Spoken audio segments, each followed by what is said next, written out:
Hi, I'm Bradley of Bradley Teaches, and today I'm going to talk about when do you know how much is too much when it comes to using graphics. But I think maybe a better way to say it is to think about how to better use your graphics around the screen. We've talked a lot about creating graphics in the past few weeks, and we'll continue to talk about creating graphics, right? But I think I wanted to kind of pull back a little bit and get behind the curtain and talk more about this session, how to properly use graphics. And when is enough enough? When is something too much? But I think ultimately it's where you place your graphics that matter. So as you're looking at my screen now, you see what I call my 3x3 grid, or it also relates to photography and even design and artists. We use something called the rule of thirds, right? And this graphic is kind of showing you that right now. So you have your upper, middle, and lower third, your left, right, and center third. And as you see, because I'm just one person on the screen, which is how I usually present, the action area is where my eyes and my mouth are, right? So everything else, when you think about it in this kind of format, is fair game for a graphic. But where do you really put it? And how large do you make it, right? To actually complement what you're doing and not detract from what you're doing. So as long as you stay out of this middle grid area, where most of the action is happening, where my eyes are looking into your eyes and my mouth is moving, right? So that's where most of the content is coming from. Everything else on this screen is complementary to that. So when you think about that and you keep that in mind, it helps you place your graphics and helps you know when you are doing too much, right? When you have too many things on the screen, doing too much. So let's talk about those graphics and how to place them.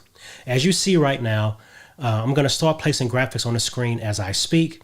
But as you see, my logo bug is actually a physical logo right now, and it's behind me.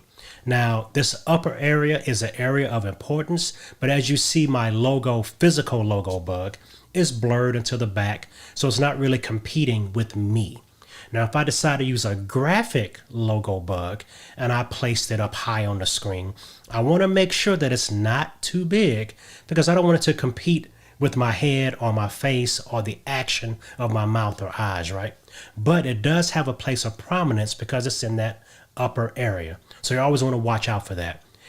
Possibly, you also want to look at the lower corners to place your logo bug. Usually like how you see it when you're watching broadcast television. And that's why it's placed lower on the screen, because the upper area is where all the action is going on of the TV show. And it's like a little slight reminder of who the video belongs to.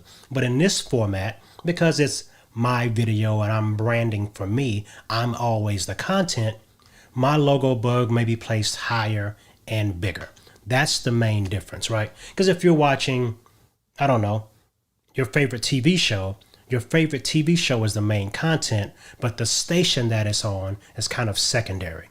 Versus in this format, I'm the content and the station, right? So I'll place my graphic higher, make it bigger.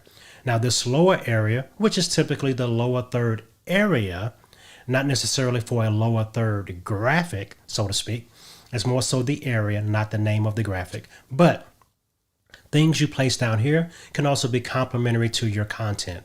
You can place all kinds of stuff down here, right? So think about that. Then the sidebars. Now the sidebars can get tricky because typically when you place a sidebar in, like what you'll see here in a second, the content of it can be upper and lower and kind of have a place of prominence. But because it's over to the side, it kind of has a prominence of a logo bug, but it's informational, right? So it's not competing with you. It's reiterating something that you're saying. Then obviously you have your full screen graphics and stuff like that, which completely replaces you on the screen. So there's no competition. That graphic is the main focus, right? So that's what I really want you to think about as you're creating your graphics. Think about where you place them. Think about how you use them and then make them complementary to your content. The graphics are not the main focus. Your content is the main focus. The graphic should always be used to complement and support. Never take over the whole thing unless, there's always a it depends, right? Unless it's a full screen graphic for informational purposes, right? So with that, hope this has been helpful to you.